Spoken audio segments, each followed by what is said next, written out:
आमिष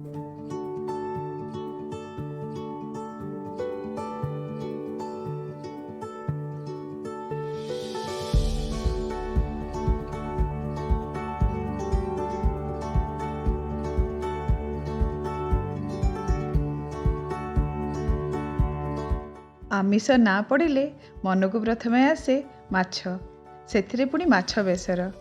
तेबे आसंतु आमे आज तैयारी करबा टिके भिन्न धरणर माछ बेसर। सेथिपई भिडियोटी को शेष जाए देखंतु, खाइकी देखंतु, खुआइकी देखंतु। आउ एमिति नुआ नुआ रोसई पई सब्सक्राइब करंतु मो चैनल नातालीज कुक हाउस को।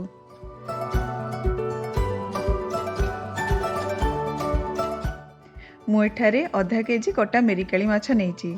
माछटी पाखापाखि 8 ରୁ 10 किलो थिला। सेथिपई माछ पीस गुड़िक एही भली हेइची। एहाकु धोई लुण हळदी गोलाई रखी नेइची।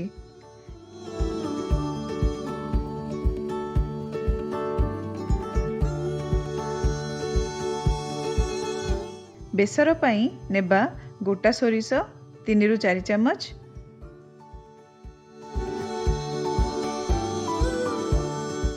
दुईटी सुखिला लंका एथिरे मिसाई प्रथमे ग्राइंडर रे गुंड करनेबा।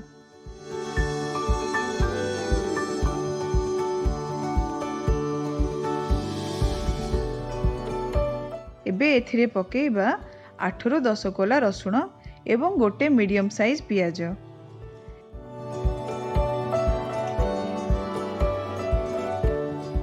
टिके पानी देई एबे एहाकु बाटी नेबा। हमर बेसर बटा एबे प्रस्तुत। एबे बेसर को गोटे पात्र रे काढ़ी नेबा।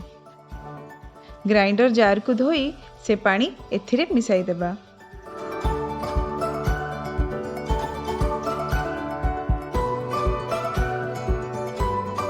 एबे गैस लगाई कड़ाई रे तेल देबा। मु एठारे 5 ରୁ 6 चामच सोरिष तेल नेइछि। माछ भाजिबा पई सोरिष तेल ही सबुठु भल। एबे तेल गरम हो गलानी। लुण हळदी गोळा माछ को एथिरे पकाई ओलट पालट करी भाजी नेबा।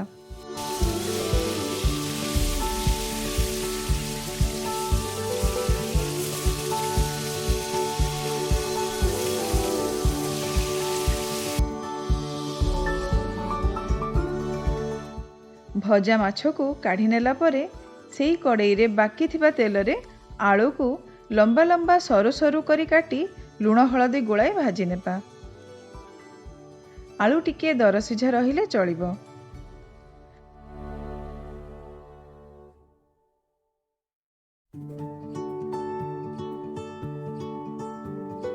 आमर माछ भजा आलू भजा एबे रेडी। बेसर पई आमे सेई कड़ाई रे जदि दरकार पड़ुची 2 ରୁ 3 चामच तेल देबा। एथिरे टिके सोरिष फुटेई किछि मेरसुंगा पत्र पकाई टिके भाजी नेबा। एबे एथिरे आम बेसर बटा को आस्ते आस्ते पकाइबा। एठारे ध्यान रखिबा जेमिति कि तळ खदड़ा अंश न जाए। पानी रे धोई तार ऊपर पानीटी को केवल पकाइबा।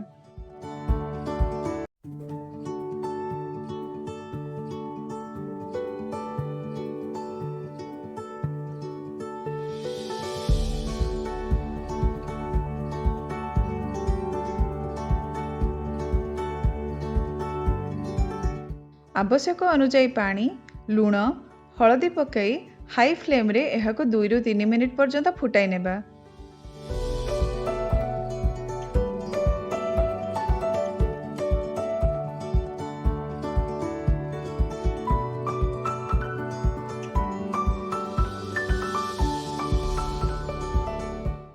एबे एथिरे भजा माछ और आलू को पकाई हल्का रे घांटी देबा।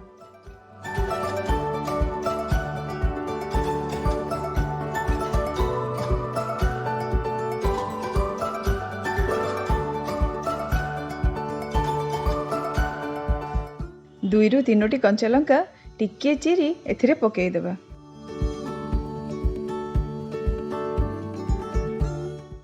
एथिरे गोटे चामच कश्मीरी चिली पाउडर पकाई गैस को मिड सिम रे रखी 8 ରୁ 10 मिनिट पर्यंत घोड़ाई फुटिबा पई छाड़ी देबा।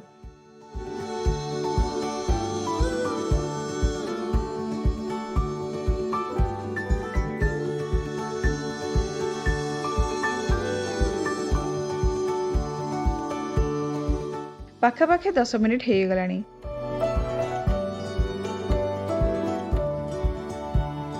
ଏବେ ଏଥିରେ ସେଇ ଭିନ୍ନତା ପାଇଁ ମୁଁ ଏଠାରେ ବ୍ୟବହାର କରିଛି କାନ୍ଧିଆ ରସ। ସେଥିପାଇଁ ମୁଁ ଗୋଟେ କାନ୍ଧିଆକୁ ଚୋପା ଛଡ଼ାଇ 2 ଫାଳ କରି ରଖିଛି। ଏବେ ଏହାକୁ ଏଇ ବେସରରେ ଚିପୁଡ଼ି ଦେବା ଆଉ ପାଖାପାଖି 2ରୁ 3 ମିନିଟ୍ ଫୁଟିବା ପାଇଁ ଛାଡ଼ିଦେବା।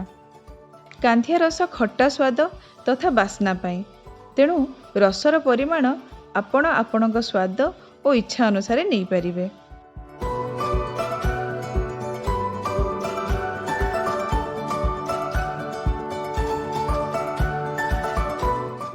ଏବେ ଏଥିରେ ଟିକେ ଧନିଆ ପତ୍ର ପକାଇ ଗ୍ୟାସ୍କୁ ଅଫ୍ କରିଦେବା। ଏବେ ଆମର କାନ୍ଧିଆ ରସ ଦିଆ ମାଛ ବେସର ପ୍ରସ୍ତୁତ। ଖାଲି ଗରମ ଭାତକୁ ବହଳିଆ ମୁଗ ଡାଲି ଦରକାର। ଖାଇକି ଦେଖନ୍ତୁ, ଖୁଆଇକି ଦେଖନ୍ତୁ। ଆଉ ଏମିତି ନୂଆ ନୂଆ ରୋଷେଇ ପାଇଁ ସବସ୍କ୍ରାଇବ୍ କରନ୍ତୁ ମୋ ଚ୍ୟାନେଲ୍ ନାତାଲିଆସ୍ କୁକ୍ ହାଉସ୍କୁ। ଧନ୍ୟବାଦ।